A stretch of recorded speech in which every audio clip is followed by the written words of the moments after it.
ನಮಸ್ಕಾರ ಸ್ನೇಹಿತರೆ, ಜನವರಿ 15 ಮತ್ತು 16, 2026 ಪ್ರಚಲಿತ ಘಟನೆಗಳನ್ನು ನೋಡ್ತಾ ಹೋಗೋಣ.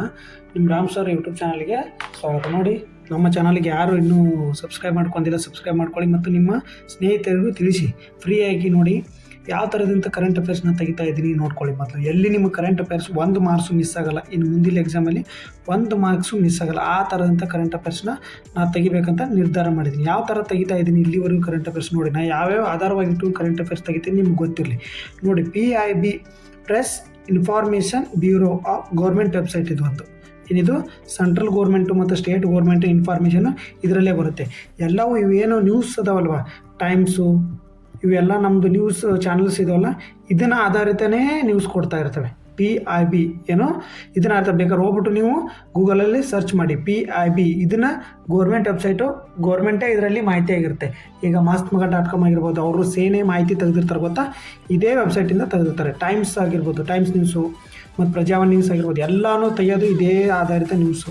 ಅದಕ್ಕೋಸ್ಕರ ನಾನು ಈ ವೆಬ್ಸೈಟನ್ನೇ ಡೈರೆಕ್ಟಾಗಿ ತೊಗೊಂಡು ನಮಗೆ ಕಾಂಪಿಟೇಟಿವ್ ಎಕ್ಸಾಮಿಗೆ ಏನು ಬೇಕೋ ಅದನ್ನು ತೊಗೊಂಡು ನಿಮಗೆ ಹೇಳ್ತಾ ಇರೋದು. ನೆಕ್ಸ್ಟ್ ಬಂದ್ಬಿಟ್ಟು ಪ್ರಜಾವಾಣಿ ನ್ಯೂಸ್ ಪೇಪರ್. ಇದು ಪ್ರಜಾವಾಣಿ ನ್ಯೂಸ್ ಪೇಪರ್ ಅಂತ ಎದಕ್ಕೆ ಹೇಳ್ತಾ ಇದ್ದೀನಿ ಅಂದರೆ, ನಮ್ಮ ಸ್ಟೇಟ್ ಗೋರ್ಮೆಂಟಲ್ಲಿ ಅತಿ ಹೆಚ್ಚು ನ್ಯೂಸ್ ಆಗೋದು ಪ್ರಜಾವಾಣಿ ನ್ಯೂಸಲ್ಲಿ. ಓಕೆನಾ, ನಮ್ಮ ಸ್ಟೇಟ್ ಗೋರ್ಮೆಂಟ್ಗೆ ಹೆಚ್ಚು ನ್ಯೂಸ್ ಆಗೋದು Prajavani news paper. Next GK today. GK today website is the best website.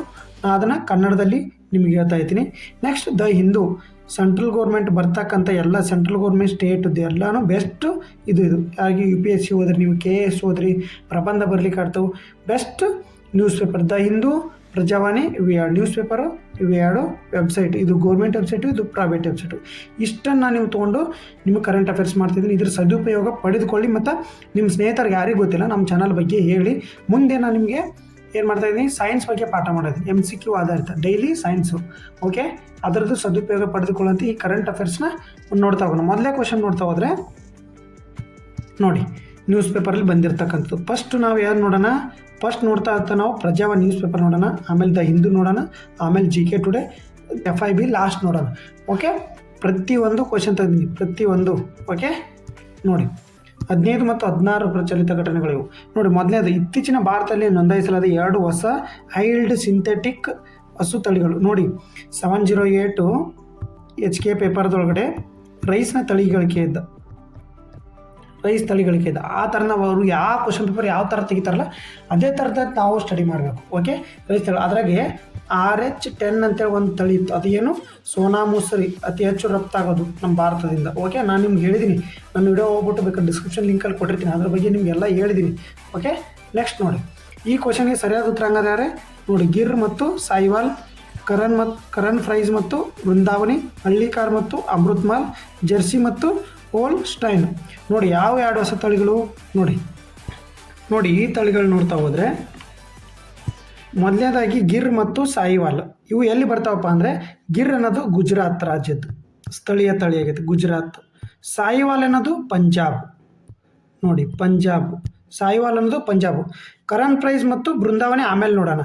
ಈಗ ಹಳ್ಳಿಕಾರ್ ಮತ್ತು ಅಮೃತ್ಮಾಲ್ ಎಲ್ಲಿವು? ಹಳ್ಳಿಕಾರ್ ಮತ್ತು ಅಮೃತ್ಮಾಲ್ ಏನಿವು ನಮ್ಮ ಕರ್ನಾಟಕದ. ನೋಡಿ, ಕರ್ನಾಟಕದ ತಳಿಗಳು. ನೋಡಿ, ಕರ್ನಾಟಕದ. ಓಕೆನಾ, ಕರ್ನಾಟಕದ ತಳಿಗಳು ಇವು ಮೈಸೂರು ವಿಭಾಗದ್ದು. ಹಳ್ಳಿಕಾರ್ ಮತ್ತು ಏನು ಮೈಸೂರು, ನಮ್ದು ಅತಿ ಹೆಚ್ಚು ಮೈಸೂರು, ಚಾಮರಾಜನಗರ. ನೋಡಿ, ಹಳ್ಳಿಕಾರ್ ಮತ್ತು ಅಮೃತ್ಮಾಲ್ ಚಾಮರಾಜನಗರ. ಇಷ್ಟು ನೆನ್ಪಿಟ್ಕೊಳ್ಳಿ. ಆಮೇಲೆ ಜೆರ್ಸಿ ಮತ್ತು ಹೋಲ್ಸ್ಟೈನ್. ಜೆರ್ಸಿ ಹಾಗಾದ್ರೆ ಎಲ್ಲಿದು? ಜೆರ್ಸಿ ಎಲ್ಲಿದು? ಇಂಗ್ಲೀಷ್ ಚಾನಲ್ನ ಜೆರ್ಸಿ ಎಂಬ ದ್ವೀಪದಿದು. ಇಂಗ್ಲೀಷ್ ಚಾನಲ್ ಬರ್ತಲ್ಲ, ಇಂಗ್ಲೀಷ್ ಚಾನಲ್ನ ಜೆರ್ಸಿ ಎಂಬ ದ್ವೀಪ. ಯಾವುದು? ಇಂಗ್ಲೀಷ್ ಚಾನಲ್ ಬರ್ತಲ್ಲ, ಇಲ್ಲಿ ಯಾರ್ದು? ಯುರೋಪ್ ಕಂಟ್ರಿ ಮತ್ತು ಅಮೇರಿಕಾ ಕಂಟ್ರಿ ನಡುವೆ ಇಂಗ್ಲೀಷ್ ಚಾನಲ್ ಬರುತ್ತೆ ಇಲ್ಲಿ, ಅಲ್ಲಿದ್ದು, ಅಲ್ಲಿ ದ್ವೀಪದಿದು ಜೆರ್ಸಿ ಎಂಬ ಆಕಳ. ಹೋಲ್ಸ್ಟೈನ್ ಎಲ್ಲಿದು ಹಂಗಂದ್ರೆ ನೆದರ್ಲ್ಯಾಂಡದು. ಹಾಗಾದ್ರೆ ನೆಕ್ಸ್ಟ್ ನೋಡ್ತಾ ಹೋಗೋದು ಯಾವುದು? ಕರುಣ್ ಪ್ರೈಸ್ ಮತ್ತು ಬೃಂದಾವನಿ ಹೊಸ ತಳಿಗಳಾಗಿರ್ತವೆ. ಅದ್ರ ಬಗ್ಗೆ ಎಕ್ಸ್ಪ್ಲನೇಷನ್ ನೋಡಿ. 2 ಹೊಸ ತಳಿಗಳ ನೋಂದಣಿ ಯಾವುವು? ಕರಣ್ ಪ್ರೈಸ್ ಮತ್ತು ವೃಂದಾವನಿ ಹೆಸರಿನ 2 ಹೊಸ ತಳಿಗಳು. ಹೈಲ್ಡ್ ಸಿಂಥೆಟಿಕ್ ಹಸು ತಳಿಗಳನ್ನು ಭಾರತದ ಮೊದಲು ನೋಂದಾಯಿಸಿವೆ. ಇವು ಎಷ್ಟು? 3000 ಲೀಟ್ರ್ ಕೊಡ್ತಾವಂತೆ. ಎಷ್ಟಕ್ಕೆ? 10 ತಿಂಗಳಿಗೆ 3000 ಲೀಟ್ರ್ ಕೊಡ್ತಕ್ಕಂಥ ಸಾಮರ್ಥ್ಯವನ್ನು ಹೊಂದಿವೆ. ಇದು ನಮ್ಮ ದೇಶೀಯ ತಳಿಯ ಸರಾಸರಿ ಉತ್ಪನ್ನಗಿಂತ 1000ರಿಂದ 2000 ಲೀಟ್ರ್ ಜಾಸ್ತಿ ಐತೆ ಅಂತ ನೋಡಿದ್ದು. ನಮ್ಮ ಎಷ್ಟು ಕೊಡ್ತೇವೆ? 1000 ಇಷ್ಟು ನಾರ್ಮಲ್ ಕೊಡ್ತೇವೆ. ಬಟ್ ಇದು 3000 ಅತಿ ಹೆಚ್ಚು ಹಾಲು ಉತ್ಪಾದನೆ ಹೆಚ್ಚಳ ಉದ್ದೇಶದಿಂದ ಮಾಡಿರ್ತಕ್ಕಂಥದ್ದು. ಈಗ ಹಂಗಾರೆ ಭಾರತದಲ್ಲಿ ಒಟ್ಟು ನೋಂದಾಯಿತ ಜಾನುವಾರು ಮತ್ತು ಕೋಳಿ ತಳಿಗಳ ಸಂಖ್ಯೆ ಎಷ್ಟಾಯಿತು? 246. ನೋಡಿ, ಇದು ICARನ ಕಾರ್ಯಕ್ರಮದಲ್ಲಿ 16 ಹೊಸ ತಳಿಗಳ ನೋಂದಣಿ ಪ್ರಮಾಣ ಪತ್ರದಲ್ಲಿ ಕೃಷಿ ಸಚಿವ ಶಿವರಾಜ್ ಸಿಂಗ್ ಚೌಹಾಣ್ ನೋಡು ಮಾನ್ಯ ಅದನ್ನ ಯಾನ್ ಕೇಳಿದ್ದ, ಬಂದರು ಸಚಿವ ಕೇಳಿದ್ದ, ಹಡಗು ಬಂದರದನ್ನ ಸಚಿವ ಕೇಳಿದ್ದ. ಈಗ ಅದು ಕೃಷಿ ಸಚಿವ ಹಂಗಂದ್ರೆ ಸಚಿವ ಶಿವರಾಜ್ ಸಿಂಗ್ ಚೌಹಾಣ್ ಅವರು ವಿತರಿಸಿದರು. ಕರುಣ್ ಪ್ರೈಸ್ ತಳಿಯು ಹರಿಯಾಣದ ಕರ್ನಾಲಲ್ಲಿರುವ NDRI ಏನು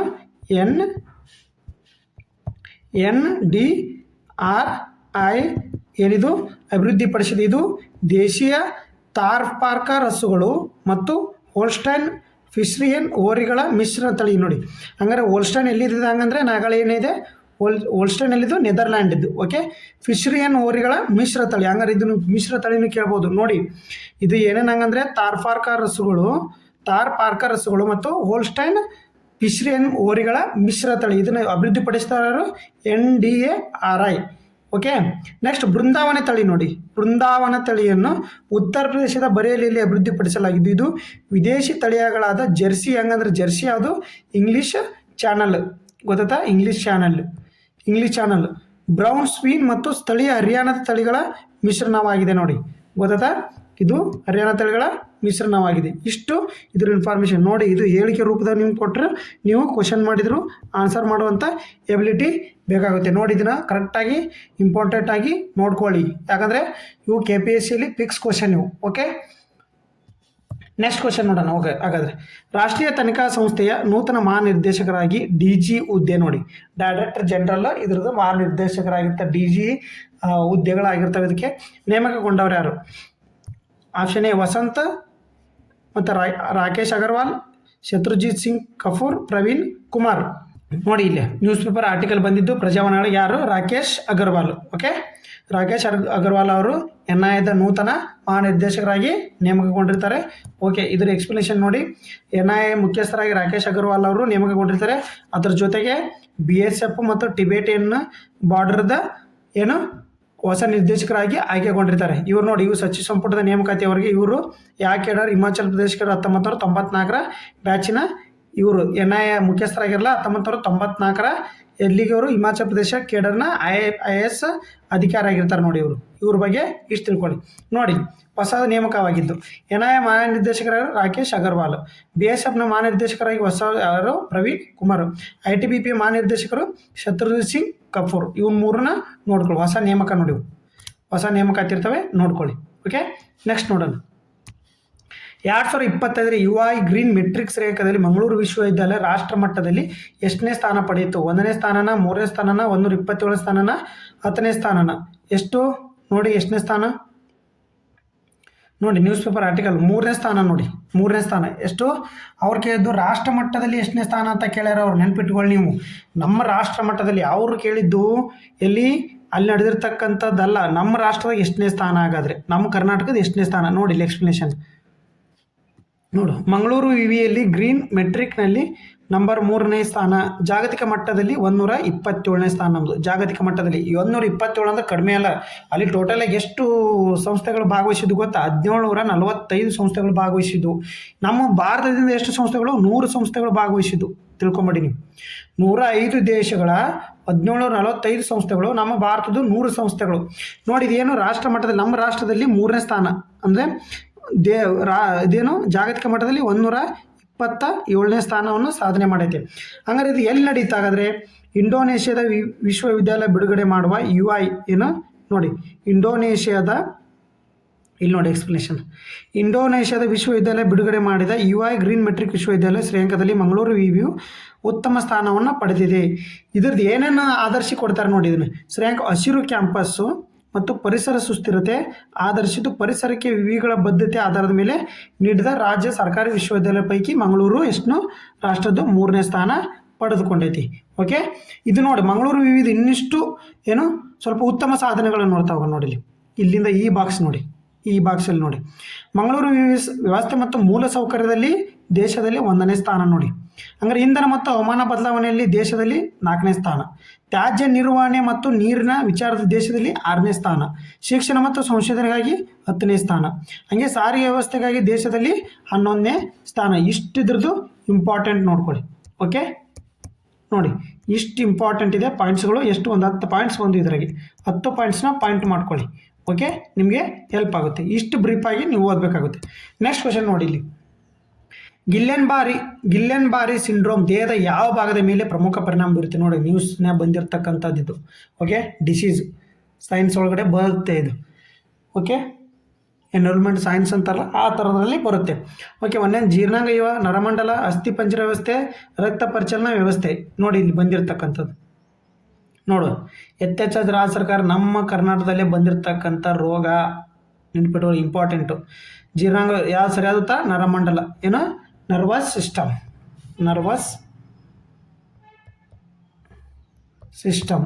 ಓಕೆ, ನೋಡಿ ಎಕ್ಸ್ಪ್ಲನೇಷನ್ ನೋಡಿ ಇಲ್ಲಿ ಏನೇನು ಯಾವ ರೋಗ, ಇದ್ರ ಲಕ್ಷಣಗಳೇನು, ಯಾಕಂದ್ರೆ ಬ್ರೀಫ್ ಎಕ್ಸ್ಪ್ಲನೇಷನ್ ತಿಳ್ಕೊಬೇಕು. ಯಾಕಂದ್ರೆ ಹೇಳಿಕೆ ರೂಪದಾಗ ಕ್ವಶನ್ ಕೇಳೋದ್ರಿಂದ ನಾವೀಗ ಅಪ್ಡೇಟ್ ಆಗಬೇಕು. ಸ್ಟಡಿ ಪ್ಲ್ಯಾನ್ನ ಚೇಂಜ್ ಮಾಡ್ಕೋದಲ್ಲ, ಅಪ್ಡೇಟ್ ಮಾಡ್ಕೋಬೇಕು. ಓಕೆ, ದಿನದಿಂದ ವ್ಯಾಪಿಸಿತು ನರಮಂಡಲ ಕಾಡುವ ವ್ಯಾಧಿ. ಏನಿದು? ನರಮಂಡಲವನ್ನು ಕಾಡುವ ವ್ಯಾಧಿ.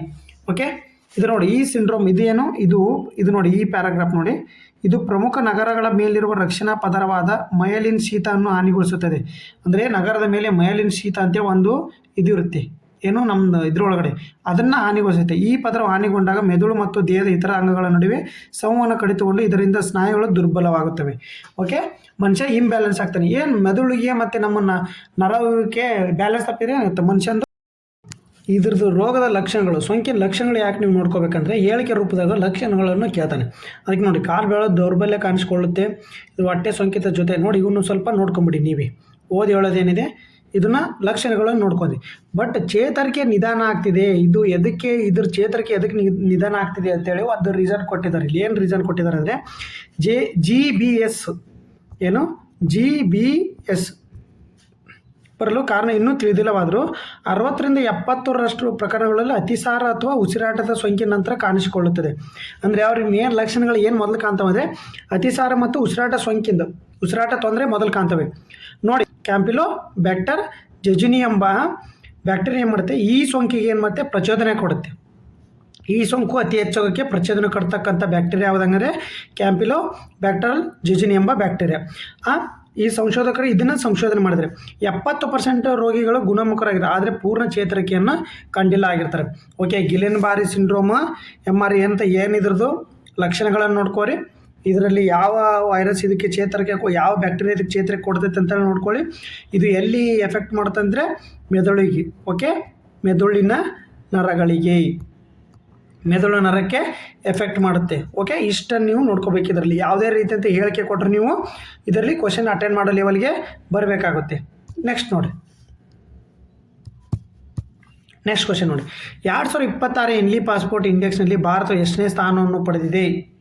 ನೋಡಿ, ನ್ಯೂಸ್ನೇ ಬಂದಿರತಕ್ಕಂಥದ್ದು. ನಾನು ಆಲ್ರೆಡಿ 2025 ಹೇಳಿದ್ದು ನಿಮ್ಮ ಕರೆಂಟ್ ಅಫೇರ್ಸ್ ಡಿಸೆಂಬರ್ದೊಳಗೆ ಹೇಳಿದ್ದೆ. 2025 ಹೇಳಿದ್ದೆ. ಬಟ್ 2026 ನೋಡಿ, ಯಾವುದು 85ನೇ ಸ್ಥಾನನ, 80ನೇ ಸ್ಥಾನನ, 55ನೇ ಸ್ಥಾನನ, 57ನೇ ಸ್ಥಾನನ. ನೋಡಿ ಎಷ್ಟನೇ ಸ್ಥಾನ ನೋಡಿ, ವೀಸಾ ಭಾರತದ ಶ್ರೇಯಾಂಕ ಜಿಗಿತ. ನೋಡಿ, ನಾವು 2025 ಎಷ್ಟನೇ ಸ್ಥಾನ ಇದ್ವಿ ಹಾಗಾದರೆ 85ನೇ ಸ್ಥಾನ ಇದ್ವಿ. 2026 ನಾವು 80ನೇ ಸ್ಥಾನ ಇದ್ದೀವಿ. ನೋಡಿ, 5 ಸ್ಥಾನ ನಾವು ಜಿಗಿತ ಕಂಡಿದ್ವಿ. ಅಂದರೆ ಕೆಳಗಡೆ ಬಂದರೆ ನಾವು ಉತ್ತಮ ಅಂತ ಅರ್ಥ, ಮೇಲ್ಗಡೆ ಹೋದರೆ ಉತ್ತಮ ಅಲ್ಲ.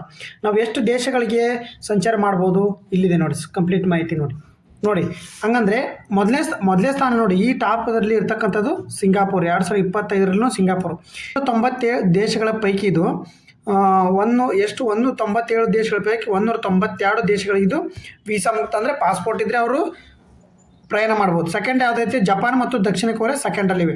ಮೂರನೇದರಲ್ಲಿ ಯಾವುದೇ ಐರೋಪ್ಯ ಕೂಡ Denmark, Luxembourg, Spain, Sweden, Switzerland ಈ ಸ್ಥಾನವನ್ನು ಪಡೆದುಕೊಂಡಿವಿ. ನಮ್ಮದು ಎಷ್ಟನೇ ಸ್ಥಾನ? 55 ದೇಶಗಳಿಗೆ ನಾವು ವೀಸಾ ಇಲ್ಲಾರ್ದೆ, ಪಾಸ್ಪೋರ್ಟ್ ಒಂದೇ ಇದ್ದು ವೀಸಾ ಇಲ್ಲಾರ್ದೆ ನಾವು ಪ್ರಯಾಣ ಮಾಡ್ಬೋದು. ನೋಡಿ, ಇದನ್ನ ಯಾರು, ಬ್ರಿಟನ್ ಮೂಲದ ಹೆನ್ಲಿ ಪಾಸ್ಪೋರ್ಟ್ ಇಂಡೆಕ್ಸ್ 2020 ವರದಿಯನ್ನು ಸಿಂಗಾಪುರ್ ಮೊದಲ ಸ್ಥಾನ, 192 ಸ್ಥಾನ ಸಿಂಗಾಪುರ್ ವೀಸಾ ಇಲ್ಲದೆ ಭೇಟಿ ನೀಡ್ಬೋದು. ನೋಡಿ, ಯಾರು ಬ್ರಿಟನ್ ಮೂಲದ ನೋಡಿದೆ ಹೆನ್ಲಿ ಪಾಸ್ಪೋರ್ಟ್. ಅಂದರೆ ಲಾಸ್ಟ್ ಯಾವುದು, ಅಫ್ಘಾನಿಸ್ತಾನ. ಓನ್ಲಿ 24 ದೇಶಗಳಿಗೆ ವೀಸಾ ಇಲ್ಲದೆ ಪ್ರಯಾಣ ಮಾಡ್ತಕ್ಕಂಥ. ಹಂಗಾರೆ ಬ್ರಿಟನ್ ಮತ್ತು ಅಮೇರಿಕದ್ದು ಇಂಪಾರ್ಟೆಂಟ್ ನೋಡ್ಬೇಕು, ಜಾಗತಿಕ ಮಟ್ಟದಲ್ಲಿ ಪವರ್ಫುಲ್ ರಾಷ್ಟ್ರಗಳಾಗಿರ್ತವೆ. ಬ್ರಿಟನ್ ಎಷ್ಟನೇ ಸ್ಥಾನ? ಹಂಗಾರೆ ಬ್ರಿಟನ್ 7ನೇ ಸ್ಥಾನಕ್ಕೆ ಬಂದಿದೆ ನೋಡು. ಅಮೇರಿಕ 10ನೇ ಸ್ಥಾನಕ್ಕೆ ಬಂದಿದೆ. ನೋಡಿ, ಇಷ್ಟನ್ನು ನೀವು ನೋಡಬೇಕಾಗುತ್ತೆ. ನೋಡಿದ್ವಿ ಯಾವ ವರ್ಷದಿಂದ ನಡೆಸ್ತಾ ಬಂದಿದೆ? 2006 6ರಿಂದ ಎನ್ಲಿ ಪಾಸ್ಪೋರ್ಟ್ ತನ್ನ ವರದಿಯನ್ನು ಪ್ರತಿ ವರ್ಷ ಬಿಡುಗಡೆ ಮಾಡ್ತಾಯಿದೆ. 2006 ಅಂದರೆ ಎಷ್ಟು? 4 1 16 20 ವರ್ಷಗಳಾಯ್ತು ನೋಡಿ. 20 ವರ್ಷಗಳಿಂದ ಇದು ರಿಪೋರ್ಟ್ ನೀಡ್ತಾ ಬಂದಿದೆ. 20ನೇ ವರದಿ. ನಮ್ಮದು ಎಷ್ಟನೇ ಸ್ಥಾನ ಈಗ? 50. ಇದರೊಳಗೆ ನೋಡ್ತಕ್ಕಂಥದ್ದು. ಓಕೆ, ಇಷ್ಟ ನೀವು ನೋಡ್ಕೋಬೇಕಾಗುತ್ತೆ. ನೆಕ್ಸ್ಟ್ ನೋಡಿ ಇಲ್ಲೊಂದು ನ್ಯೂಸ್ ಪೇಪರ್ ಬಂದಿದೆ. ರಫ್ತು ಸನ್ನದ್ಧ ಸೂಚ್ಯಂಕ 2024ರಲ್ಲಿ ಕರ್ನಾಟಕ ರಾಜ್ಯವು ಎಷ್ಟನೇ ಸ್ಥಾನವನ್ನು ಪಡೆದುಕೊಂಡಿದೆ? 2024ರ ಡೇಟಾವನ್ನು ಆಧರಿಸಿ ಮಾಡಿರ್ತಕ್ಕಂಥದ್ದು. ಬಟ್ 2026 ಇದು 2024ರ ಡೇಟಾವನ್ನು ಆಧರಿಸಿರ್ತಾರೆ. ಒಂದು ಮೂಲ ವರ್ಷ ಅಂತ ಮಾಡ್ಕೊಂಡಿರ್ತಾರೆ. ಮೂಲ ವರ್ಷ ಅದು 2020. ನೋಡಿ ಎಷ್ಟನೇ ಸ್ಥಾನ? 2ನೇ ಸ್ಥಾನ, 4ನೇ ಸ್ಥಾನ, 6ನೇ ಸ್ಥಾನ, 8ನೇ ಸ್ಥಾನ. ನೋಡಿ ನಾವು ರಫ್ತಿನಲ್ಲಿ ಕುಸಿತ ಕಂಡಿದ್ದೀವಿ. ನಾವು 2ನೇ ಸ್ಥಾನ ಇದ್ವಿ, ಬಟ್ ಈಗ 6ನೇ ಸ್ಥಾನಕ್ಕೆ ಕುಸಿತ ಕಂಡಿದ್ದೀವಿ ನೋಡಿ. ಹಂಗಾರೆ ಮೊದಲನೇ ಸ್ಥಾನ ಯಾವುದು, ಕೊನೆಯ ಸ್ಥಾನ ಯಾವುದು ನೋಡೋಣ. ನೋಡಿ ಎಕ್ಸ್ಪ್ಲನೇಷನ್ ನೋಡಿ, ನ್ಯೂಸ್ ಪೇಪರ್ ಆರ್ಟಿಕಲ್ ಬಂದಿರತಕ್ಕಂಥದ್ದು ನೋಡಿ. ರಫ್ತಿನ ರಾಜ್ಯಗಳು ಮಹಾರಾಷ್ಟ್ರ ಮೊದಲನೇ ಸ್ಥಾನ ಐತೆ. ಓಕೆ, ಮಹಾರಾಷ್ಟ್ರ ಮೊದಲನೇ ಸ್ಥಾನ ಐತೆ. 2ನೇ ಸ್ಥಾನ ತಮಿಳುನಾಡು, ಗುಜರಾತ್ 3ನೇ ಸ್ಥಾನ, 4ನೇ ಸ್ಥಾನ ಉತ್ತರ ಪ್ರದೇಶ್, 5ನೇ ಸ್ಥಾನ ಆಂಧ್ರ ಪ್ರದೇಶ್, ನಮ್ಮದು ಕರ್ನಾಟಕ 6ನೇ ಸ್ಥಾನ. ನೋಡಿ ಯಾರು ಮಾಡ್ತಾರೆ ಹಂಗಂದ್ರೆ ಇದನ್ನು 2020ರಲ್ಲಿ ನೀತಿ ಆಯೋಗ ಇದನ್ನು ಪ್ರಾರಂಭ ಮಾಡುತ್ತೆ. 2024 ಇದು ಎಷ್ಟನೇ ವರದಿ? 4ನೇ ವರದಿಯಾಗಿರುತ್ತೆ. 4ನೇ ವರದಿ ನೀತಿ ಆಯೋಗ. ನೋಡಿ ನೀತಿ ಆಯೋಗದ 2024ರಲ್ಲಿ ಮಹಾರಾಷ್ಟ್ರಕ್ಕೆ ಅಗ್ರಸ್ಥಾನವನ್ನು ನೀಡೈತೆ. ಕಳೆದ ವರ್ಷ ಅದು ತಮಿಳುನಾಡು ಮೊದಲನೇ ಸ್ಥಾನ ಇತ್ತು. ಓಕೆ, ರಫ್ತು ನೀತಿ ಬೆಂಬಲ ಕಾರ್ಯಕ್ಷಮ ಫಲಿತಾಂಶ ಆಧರಿಸಿ ನೀತಿ ಆಯೋಗ ಸೂಚ್ಯಂಕವನ್ನು ಬಿಡುತ್ತೆ. ಸಣ್ಣ ರಾಜ್ಯಗಳ ಪೈಕಿ, ಹಂಗಾರೆ ಇದು ದೊಡ್ಡ ವಿಸ್ತೀರ್ಣದಲ್ಲಿ ದೊಡ್ಡ ರಾಜ್ಯಗಳ ಪೈಕಿ ಆಯ್ತು. ಸಣ್ಣ ರಾಜ್ಯಗಳ ಪೈಕಿ ಅಂತ ಯಾವುದಂದ್ರೆ ಉತ್ತರಾಖಂಡ. ನೋಡಿ ಸಣ್ಣ ರಾಜ್ಯಗಳಲ್ಲಿ ಉತ್ತರಾಖಂಡ. ನೋಡಿ ಅಲ್ಲಿ ಮಾರ್ಕ್ ಮಾಡ್ತಾ ಇದ್ದೀನಿ ನೋಡಿ, ಪೇಪರ್ನಲ್ಲಿ ಮಾರ್ಕ್ ಮಾಡ್ತಾ ಇದ್ದೀನಿ ಉತ್ತರಾಖಂಡ. ನಿಮ್ಗೆ ಗೊತ್ತಾಗಲಿಲ್ಲ ಅಂದರೆ ಕೇಳಿ ಪಾಯಿಂಟ್ಸ್ ಮಾಡ್ಕೊಳ್ಳಿ. ಸಣ್ಣ ಕೇಂದ್ರಾಡಳಿತ ಅಂದರೆ ಸಣ್ಣ ರಾಜ್ಯಗಳ ಪೈಕಿ. ಬಟ್ ಕೇಂದ್ರಾಡಳಿತ ಪ್ರದೇಶಗಳ ಪೈಕಿ ಜಮ್ಮು ಕಾಶ್ಮೀರ, ಮತ್ತು ಈಶಾನ್ಯ ರಾಜ್ಯಗಳು ಬಂದರೆ ನಾಗಾಲ್ಯಾಂಡ್. ಓಕೆ, ಇಷ್ಟನ್ನು ನೋಡಿ ಇಲ್ಲಿ ಯಾವ್ಯಾವ ಅಂದರೆ ಸಣ್ಣ ರಾಜ್ಯಗಳಂತ ಬಂದರೆ ಯಾವುದು? ಸಣ್ಣ ರಾಜ್ಯಗಳಂತ ಬಂದರೆ ನೋಡಿ ಯಾವುದು? ಉತ್ತರಾಖಂಡ. ಓಕೆ, ಕೇಂದ್ರಾಡಳಿತ ಪ್ರದೇಶ ಬಂದರೆ ಅದು Jammu and Kashmir. Okay, point ಮಾಡ್ಕೊಳ್ಳಿ. ಈಶಾನ್ಯ ರಾಜ್ಯಗಳು ಬಂದರೆ ನಾಗಾಲ್ಯಾಂಡ್. ಇಷ್ಟ ನೀವು ಪಾಯಿಂಟ್ ಮಾಡ್ಕೊಳ್ಳಿ. ಓಕೆ, ಇದು ನಿಮಗೆ ಬೇಕಾಗಿರ್ತಕ್ಕಂಥ ಮಾಹಿತಿ ಹೇಳಿಕೆ ರೂಪದೊಳಗೆ ಕೇಳಿದ್ರು ಕೇಳ್ಬೋದು. ಓಕೆ, ಹಂಗಂದ್ರೆ ಇದ್ರ ಸೂಚಕನ ಆಧಾರವೇನು? ರಾಷ್ಟ್ರಗಳ ರಫ್ತು ನೀತಿ. ಅದು ರಫ್ತು ನೀತಿಯನ್ನು ಯಾವ ಥರ ಮಾಡಿರುತ್ತೆ? ವ್ಯಾಪಾರ ವಹಿವಾಟಿನ ಪರಿಸರ, ಇವು ನೋಡಿ ಮಾನದಂಡಗಳಿದು 4. ಮೂಲಸೌಕರ್ಯದ ಗುಣಮಟ್ಟ, ರಫ್ತು ಉತ್ಪನ್ನಗಳ ಪ್ರಮಾಣ ಎಷ್ಟು ಮಾಡೈತಿ, ಇದು ರಫ್ತು ಉತ್ಪನ್ನಗಳದೇನು ಮಾನದಂಡಗಳಾಗಿರುತ್ತೆ. ಓಕೆ, ಇದ್ರ ಬಗ್ಗೆ ಏನೋ ಡೌಟ್ ಐತಾ? ಓಕೆ, ಇದು ಇಷ್ಟರದ್ದು ಮಾಹಿತಿ ಆಗಿರುತ್ತೆ. ಇಂಪಾರ್ಟೆಂಟು ನೋಡ್ಕೊಳ್ಳಿ. ಹಾಗಾದ್ರೆ ಇತ್ತೀಚಿನ ಸುದ್ದಿಯಲ್ಲಿ CBAM carbon border adjustment mechanism ಯಾವ ಸಂಘಟನೆಗೆ ಸಂಬಂಧಿಸಿದೆ? ನೋಡಿ ಇದು ಒಂದು ಒಪ್ಪಂದ ಮಾಡ್ಕೊಂಡಿರ್ತಾರೆ. ಒಪ್ಪಂದ ಏನಂದರೆ ಯಾವ ದೇಶದೊಂದಿಗೆ ಯಾವ್ದ್ರ ಜೊತೆಗೆ ಸಂಬಂಧ ಬಂದೈತೆ ನೋಡು. ದ ಹಿಂದೂ ನ್ಯೂಸ್ ಪೇಪರ್ ನೋಡಿದ್ದು ಇವು ಡೀಲ್ ಅಂತ ಬಂದೈತೆ ನೋಡಿ. ಯುರೋಪಿಯನ್ ಯೂನಿಯನ್ ಜೋಡಿ ನಾವು ಭಾರತ ಡೀಲ್ ಮಾಡ್ಕೊಂಡೈತಿ ಇತ್ತೀಚೆಗೆ, ಅದಕ್ಕೋಸ್ಕರ ಡೀಲ್ ಅಂತೇಳಿ ಇದು ನೋಡಿ ಸೆಕೆಂಡ್ ಪೇಜ್ನಾಗ ಐತಿ. The Hindu paper news paper. ವಿಶ್ವಸಂಸ್ಥೆ, ಯುರೋಪಿಯನ್ ಯೂನಿಯನ್, ಸಾರ್ಕ್, G20. ಸರಿಯಾದ ಉತ್ತರ ಅದು EU ಅಂದರೆ ಯುರೋಪಿಯನ್ ಯೂನಿಯನ್. ನೋಡಿ ಇದ್ರ ಎಕ್ಸ್ಪ್ಲನೇಷನ್ ನೋಡಿ. ಡೀಲ್ ಲೇಖನ ಪ್ರಕಾರ ಯುರೋಪಿಯನ್ ಯೂನಿಯನ್ ಜನವರಿ 1ರಿಂದ ತನ್ನ ಮೊದಲ ಕಾರ್ಬನ್ ತೆರಿಗೆಯನ್ನು ಜಾರಿಗೆ ತಂದಿದೆ. ಅದು ಕಾರ್ಬನ್ ತೆರಿಗೆಯನ್ನು ಯಾವುದು? ಕಾರ್ಬನ್ ಬಾರ್ಡರ್ ಅಗ್ರಿಮೆಂಟ್ ಅಂತೇಳಿ ಇಲ್ಲಿ ನೋಡಿಲಿ, ಅಗ್ರಿಮೆಂಟ್ ಮೆಕ್ಯಾನಿಸಮ್ ಇದ್ರದ್ದು ವಿಸ್ತೃತ ರೂಪ. ಇದ್ರದ್ದು ನೋಡಿ, ಇದು ಪರಿಸರ ಮಾಲಿನ್ಯ ಉಂಟು ಮಾಡುವ ಆಮದು ವಸ್ತುಗಳ ಮೇಲೆ ವಿಧಿಸುವ ತೆರಿಗೆ ಆಗಿತ್ತು. ಅಂದರೆ ತಮ್ಮ ದೇಶದಲ್ಲಿ ಪರಿಸರ ಮಾಲಿನ್ಯ ಉಂಟು ಮಾಡತಕ್ಕಂಥ ವಸ್ತುಗಳು ಈ ಬೇರೆ ದೇಶದಿಂದ ಬರ್ತಾವಲ್ಲ ಅದ್ರ ಮೇಲೆ ವಿಧಿಸ್ತಕ್ಕಂಥ ತೆರಿಗೆ ಆಗಿರುತ್ತೆ. ಭಾರತದ ಉಕ್ಕು ಮತ್ತು ಅಲ್ಯೂಮಿನಿಯಂ ರಫ್ತಿನ ಮೇಲೆ ಪರಿಣಾಮ ಬೀರಿದೆ. ಉಕ್ಕು ಮತ್ತು ಅಲ್ಯೂಮಿನಿಯಂ ರಫ್ತು ಮೇಲೆ ಇದು ಪರಿಣಾಮ ಬೀರಲಿದೆ, ಅದಕ್ಕೋಸ್ಕರ ಇದು ನ್ಯೂಸಲ್ಲಿ ಐತೆ. ಓಕೆ, ನೆಕ್ಸ್ಟ್ ನೋಡಿ, ಇದು ಹಿಂದೂ ನ್ಯೂಸ್ ಪೇಪರ್ನೆಯ ಆರ್ಟಿಕಲ್. ಓಕೆ, ಪತ್ರಿಕೆಯ ವರದಿಯ ಪ್ರಕಾರ ಡಿಸೆಂಬರ್ 2026 ಹೊತ್ತಿಗೆ ಭಾರತದ ಕಾರ್ಮಿಕ ಬಲದ ಭಾಗವಹಿಸುವಿಕೆ ದರ ಎಷ್ಟಕ್ಕೆ ಏರಿಕೆಯಾಗಿದೆ? 2025 ಹೊತ್ತಿಗೆ, ಡಿಸೆಂಬರ್ ಹೊತ್ತಿಗೆ ಅಂತ ಕೇಳ್ತಾ ಇರೋದು. ಡಿಸೆಂಬರ್ 2025 ಹೊತ್ತಿಗೆ ಎಷ್ಟಂದರೆ 48.2, 52.5%, 56.1%, 60%. ಎಷ್ಟು ಸರಿಯಾದ ಉತ್ತರ? 56.1%. ನೋಡಿ ಇಲ್ಲಿ ಬಂದಿದ್ದು ನ್ಯೂಸ್ ಪೇಪರ್ ಆರ್ಟಿಕಲ್. ನೋಡಿ ಇಂಥ ಕ್ವಶನ್ ಕೇಳಬೇಕು ನೀವು, ಯಾಕಂದರೆ ಯಾವ ಥರ ಕ್ವಶನ್ ಕೇಳ್ತಾನೆ ಗೊತ್ತಿಲ್ಲ. ನೋಡಿ ಇದು ಹಿಂದೂ ನ್ಯೂಸ್ ಪೇಪರ್ನೇ ಬಂದಿರತಕ್ಕಂಥದ್ದು. ನೀವೇನು SSGD ಬರಿತಾರ ಇರ್ಬೋದು, ಏನೋ ಸೆಂಟ್ರಲ್ ಗೌರ್ಮೆಂಟ್ ಎಕ್ಸಾಮ್ ಬ್ಯಾಂಕಿಂಗ್ ಓದ್ಕೊತಾ ಇರ್ಬೋದು. ಇದು ಬಂದ್ಬಿಟ್ಟು ಎಕನಾಮಿಕ್ ಸಂಬಂಧಪಟ್ಟಿರ್ತಕ್ಕಂಥದ್ದು. ಎಕನಾಮಿಕ್ಸಿಗೆ ಸಂಬಂಧಪಟ್ಟಿರ್ತಕ್ಕಂಥದ್ದು ನೋಡಿ, ದೇಶದ ಆರ್ಥಿಕತೆ ಬಗ್ಗೆ ಸಂಬಂಧಪಟ್ಟಿರ್ತಕ್ಕಂಥ ಕ್ವಶನ್ ಆಗಿರುತ್ತೆ ನೋಡಿ. ಇಲ್ಲಿ ಎಕ್ಸ್ಪ್ಲನೇಷನ್. ನಿಯತಕಾಲಿಕ ಕಾರ್ಮಿಕ ಬಲ ಅಂದರೆ ಇದನ್ನ ಏನು ಮಾಡುತ್ತಂದರೆ ಆ ವರ್ಷದಲ್ಲಿ 3 ತಿಂಗಳ ಸಮೀಕ್ಷೆ ನಡೆಸಿ ಆ ಕಾರ್ಮಿಕರ ಫೋರ್ಸ್ ಎಷ್ಟೈತಿ, ಅವರು ಕಾರ್ಯಕ್ಷಮತೆ ಬಲ ಎಷ್ಟು ಎಲ್ಲನೂ ಸಮೀಕ್ಷೆ ಮಾಡಿ ವರದಿ ನೀಡಿರುತ್ತೆ. ಸಮೀಕ್ಷೆ ಅಂದರೆ PLFS ಅಂದರೆ ನೋಡಿ, ಇದರ ಅರ್ಥ ಏನಂದರೆ periods of labours force survey. ಇದು ಸಂಸ್ಥೆ ಫೋರ್ಸ್ ಸರ್ವೆ ಗೊತ್ತಾ. PLFS ಅಂದರೆ ಇತ್ತೀಚೆಗೆ ಅಂಕಿಅಂಶಗಳ ಪ್ರಕಾರ ಭಾರತದ ಕಾರ್ಮಿಕ ಬಲದ ಭಾಗವಹಿಸುವಿಕೆ ದರ ಡಿಸೆಂಬರ್ 2025ರಲ್ಲಿ 56% 1ರಷ್ಟು ಗರಿಷ್ಠ ಮಟ್ಟಕ್ಕೆ ತಲುಪಿದೆ. ನವೆಂಬರ್ದಲ್ಲಿ ಎಷ್ಟಿತ್ತು? 55.7ರಷ್ಟಿದೆ. ಓಕೆನಾ. ನೋಡಿ ನೆಕ್ಸ್ಟ್ ಕ್ವಶನ್. ಇತ್ತೀಚೆಗೆ ಸುದ್ದಿಗಳಲ್ಲಿ ಕಾಣಿಸಿಕೊಂಡ ಭದ್ರಕಾಳಿ ಶಾಸನವು ಯಾವ ದೇವಾಲಯ ಬಗ್ಗೆ ಮಾಹಿತಿ ದಾಖಲಿಸಿ? ಇತ್ತೀಚೆಗೆ ಪ್ರಧಾನಮಂತ್ರಿ ಅವರು ಉದ್ಘಾಟನೆ ಮಾಡಿದ ಪುನರುಜ್ಜೀವನ ಕೊಟ್ಟಿರೋದಕ್ಕೆ. ಪುನರುಜ್ಜೀವನ ಯಾವುದು? 17 ಬಾರಿ ನಮ್ಮ ಸೋಮನಾಥ ದೇವಾಲಯದ ಮೇಲೆ ದಾಳಿ ಆಗಿತ್ತಲ್ಲ, ಮೊಹಮ್ಮದ್ ಗಜ್ನಿ ಏನು ದಾಳಿ ಮಾಡಿದ್ನಲ್ಲ, ಅದರದ್ದು ಏನು ಇದಿರ್ತಕ್ಕಂಥ ಪುನರುಜ್ಜೀವನ ಮಾಡಿ ಇತ್ತೀಚೆಗೆ ಯಾರು ನರೇಂದ್ರ ಮೋದಿ ಅವರು ಉದ್ಘಾಟನೆ ಮಾಡಿದ್ರು. ಅದಕ್ಕೆ ಸಂಬಂಧಪಟ್ಟಿದ್ದು ಯಾವುದು? ಸೋಮನಾಥ ದೇವಾಲಯ ಗುಜರಾತ್, ತಿರುಮಲ ವೆಂಕಟೇಶ್ವರ ದೇವಾಲಯ ಆಂಧ್ರ ಪ್ರದೇಶ್, ಕಾಶಿ ವಿಶ್ವನಾಥ ದೇವಾಲಯ ಉತ್ತರ ಪ್ರದೇಶ್, ಜಗನ್ನಾಥ ದೇವಾಲಯ ಒಡಿಶಾ. ನೋಡಿ ಸರಿಯಾದ ಉತ್ತರ ಬಂದ್ಬಿಟ್ಟು ಸೋಮನಾಥ ದೇವಾಲಯ ಗುಜರಾತ್. ನೋಡಿ ಇದಕ್ಕೆ ಸಂಪೂರ್ಣ ಮಾಹಿತಿ ಕೊಡ್ತೀನಿ. ಒಂದು ಕ್ವಶನ್ ಫಿಕ್ಸ್ ಇದು, ಯಾವುದೇ ಪರೀಕ್ಷೆ ಬರಲಿ ಬೇಕಾದ್ರೆ ಒಂದು ಕ್ವಶನ್ ಫಿಕ್ಸು ಇದು. ಇನ್ಮೇಲೆ ಇದನ್ನ ಪೂರ ತಿಳ್ಕೊಂಬಿಡಿ.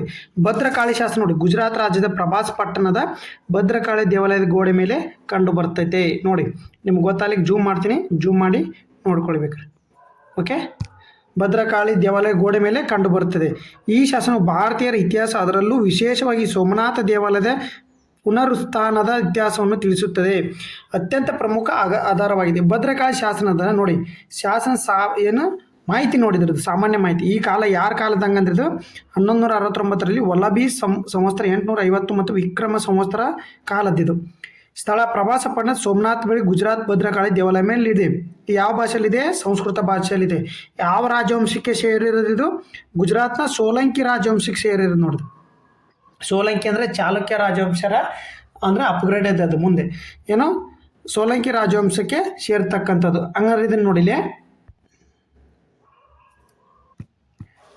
ಶಾಸನಗಳ ಮುಖ್ಯ ವ್ಯಕ್ತಿಗಳು ನೋಡಿ ಶಾಸನವು ಸೋಲಂಕಿ ದೊರೆ ಕುಮಾರಪಾಲನ ಕಾಲಕ್ಕೆ ಸೇರಿದ್ದು. ಇವನು ಸೋಮನಾಥ ದೇವಾಲಯಕ್ಕೆ ಜೀರ್ಣೋದ್ಧಾರದ ಹೆಸರಾದನು. ಯಾರು? ಕುಮಾರಪಾಲನ. ಯಾವ ಸೋಲಂಕಿ ರಾಜಮನೆತನ. ಎಷ್ಟರಾಗೆ ನೋಡಿ ಅಲ್ಲಿ ಹೇಳಿದ್ದೀನಿ, 1100 ಸಮಥಿಂಗ್ ಹೇಳಿದ್ದೀನಿ, ಒಂದು ಡೇಟ್ ನೋಡ್ಕೊಳ್ಳಿ. ಭಾವ ಬೃಹಸ್ಪತಿ.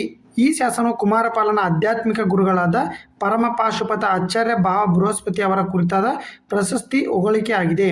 ಇವರ ಸೋಮನಾಥ ದೇವಾಲಯ ಉನ್ನತಿಗೆ ಶ್ರಮಿಸಿದ ಮಹಾನ್ ವಿದ್ವಾಂಸರಾಗಿದ್ದಾರೆ. ನೋಡಿ, ಭಾವ ಬೃಹಸ್ಪತಿ ಎಂಬ ಶಾಸನವು ಯಾರು ಕೆತ್ತನೆ ಮಾಡಿದ್ರೆ ಅಂದರೆ ಕುಮಾರಪಾಲನ ಆಧ್ಯಾತ್ಮಿಕದ ಬಗ್ಗೆ ಹೇಳುತ್ತೆ. ಓಕೆ, ಕುಮಾರಪಾಲ ಯಾರು? ಸೋಲಂಕಿಯ ದೊರೆ. ಓಕೆ, ಇವನು ಸೋಮನಾಥ ದೇವಾಲಯವನ್ನು ಏನು ಮಾಡಿದ? ಜೀರ್ಣೋದ್ಧಾರ ಮಾಡಿದ. ನೆಕ್ಸ್ಟ್ ನೋಡಿ ಇಲ್ಲಿ ಶಾಸನ ಐತಿಹಾಸಿಕ ಮಾತು. ಈ ಶಾಸನವು ನೋಡಿ ದೇವಾಲಯ ನಿರ್ಮಾಣ ಇತಿಹಾಸವನ್ನು 4 ಯುಗಗಳ ಆಧಾರದ ಮೇಲೆ ವಿಸ್ತರಿಸಿದೆ. ಗಮನಿಸಿ, ಈ ಶಾಸನ ಪ್ರಕಾರ ಗಜ್ನಿ ಮಹಮ್ಮದ್ ದಾಳಿಯ ನಂತರ ಸೋಮನಾಥ ಯಾರು? ಗಜ್ನಿ ಮಹಮ್ಮದ್ ದೇವಾಲಯ ನಂತರ ಕಲ್ಲಿನ ಮರು ನಿರ್ಮಾಣ ಮಾಡಿದ ಕೀರ್ತಿ ಮೊದಲಿಗೆ ಭೀಮದೇವನಿಗೆ ಸಲ್ಲುತ್ತದೆ. ನಂತರ ಕುಮಾರಪಾಲ ಭೀಮದೇವ 1 ನೋಡಿ, ಸೋಲಂಕಿಯ ರಾಜವಂಶದ ಯಾರು? ಭೀಮದೇವ 1. ಅವನ ನಂತರ ಬಂದಿರತಕ್ಕಂಥವ್ರು ಯಾರು? ಕುಮಾರಪಾಲ. ಇದನ್ನು 1169ರಲ್ಲಿ ಮತ್ತಷ್ಟು ವಿಸ್ತರಿಸಿದ. ಓಕೆ, ನೆಕ್ಸ್ಟ್ ನೋಡಿಲಿ ಪರೀಕ್ಷಾ ದೃಷ್ಟಿಯಿಂದ ನಾವೇನೇನು ನೋಡಬೇಕು? ಹಾಗಾದರೆ ಪರೀಕ್ಷಾ ದೃಷ್ಟಿಯಿಂದ ಹಂಗಂದರೆ ಪಾಶುಪತ ಪಂಥ ಇದು ನೋಡ್ಕೊಳ್ಳಿ. ಈ ಪಂಥನ ಈ ಶಾಸನವು 12ನೇ ಶತಮಾನದಲ್ಲಿ ಗುಜರಾತ್ನಲ್ಲಿ ಶೈವ ಧರ್ಮದ ಪಾಶುಪತ ಪಂಥಕ್ಕೆ ಪ್ರಬಲವಾಗಿ ಎಂಬುದು ದೃಢಪಡಿಸುತ್ತೆ. ಯಾವ ಶಾಸನ? ಭದ್ರಕಾಳಿ ಶಾಸನ, ಪಾಶುಪತ ಪಂಥದ ಬಗ್ಗೆ. ಓಕೆ, ವಾಸ್ತುಶಿಲ್ಪ ನೋಡಿ. ಹಾಗಾದರೆ ಸೋಲಂಕಿ ದೊರೆಗಳ ಕಾಲದಲ್ಲಿ ಮಾರು ಗುರ್ಜರರು ವಾಸ್ತುಶಿಲ್ಪದ ಶೈಲಿಗೆ ಉಚ್ಚಾಯ ಸ್ಥಿತಿಯನ್ನು ಇದು ಪ್ರತಿಬಿಂಬಿಸುತ್ತದೆ. ಯಾವುದು? ಮಾರು ಗುರ್ಜರರ ವಾಸ್ತುಶಿಲ್ಪ. ಓಕೆ, ಧಾರ್ಮಿಕ ಸಹಿಷ್ಣುತೆ ನೋಡಿ. ಕುಮಾರಪಾಲ ಜೈನ ಧರ್ಮದ ಪ್ರಭಾವ ಹೊಂದಿದ್ದರೂ ಸೋಮನಾಥದಂಥ ಶೈವ ಕ್ಷೇತ್ರಕ್ಕೆ ನೀಡಿದ ಮಹತ್ವವನ್ನು ಸಾರುತ್ತದೆ. ಅವರು ಸೋಲಂಕಿಯರು ಯಾರು? ಹಂಗಂದರೆ ಜೈನ ಧರ್ಮದ ಪ್ರಭಾವ ಹೊಂದಿದ್ರು, ಶೈವ ಧರ್ಮಕ್ಕೂ ಕೊಡುಗೆ ನೀಡಿದ್ದಾರೆ. ಓಕೆ, ಸಂರಕ್ಷಣೆ ನೋಡಿ. ಇದನ್ನು ಯಾರು ಸಂರಕ್ಷಣೆ ಮಾಡ್ತಿದ್ದಾರೆ ಇತ್ತೀಚೆಗೆ?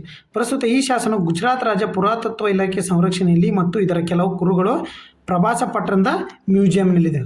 ಓಕೆ, ನೀವು ಇದ್ರ ಬಗ್ಗೆ ತಿಳ್ತಕ್ಕಂಥ ಮಾಹಿತಿ ಬೇಕಾದ್ರೆ ಸ್ಕ್ರೀನ್ಶಾಟ್ ತೊಗೊಳ್ಳಿ, ಓದ್ಕೊಳ್ಳಿ, ಬೇಕಾದ್ರೆ ಟೆಲಿಗ್ರಾಮಿಗೂ ಹಾಕ್ತೀನಿ. ಓಕೆ, ನೆಕ್ಸ್ಟ್ ನೋಡಿ, ಬನ್ನೇರುಘಟ್ಟ ರಾಷ್ಟ್ರೀಯ ಉದ್ಯಾನ ಯಾವ ರಾಜ್ಯದಲ್ಲಿದೆ? ನಿಮಗೆ ಗೊತ್ತು ಕರ್ನಾಟಕದಲ್ಲಿ, ಬಟ್ ಎದಕ್ಕೆ ನ್ಯೂಸಲ್ಲಿ ಐತೆ ನೋಡಿ, ರೀಸೆಂಟ್ ನ್ಯೂಸಲ್ಲಿ ಎದಕ್ಕೆ ಐತೆ ಅನ್ನೋದು ನಿಮಗೆ ಹೇಳ್ತೀನಿ ಕೇಳಿ. ಬನ್ನೇರುಘಟ್ಟ ಓಕೆ ನೋಡಿ, ಇತ್ತೀಚೆಗೆ ಏನು ಮಾಡ್ಯಾರಂದರೆ ಕೇಂದ್ರ ಸಬಲೀಕರಣ ಸಮಿತಿ ಬನ್ನೇರುಘಟ್ಟ ರಾಷ್ಟ್ರೀಯ ಉದ್ಯಾನವನವನ್ನು ಪರಿಸರ ಸೂಕ್ಷ್ಮ ವಲಯದ 2016ರಲ್ಲಿ ಅಧೀನ ಮೂಲಕ ವ್ಯಾಪ್ತಿಯ ಪುನರ್ಸ್ಥಾಪಿಸಲು ಶಿಫಾರಸು ಮಾಡ್ಯಾರ. ಏನೀಗ ಯಾರು ಮಾಡ್ಯಾರೆ?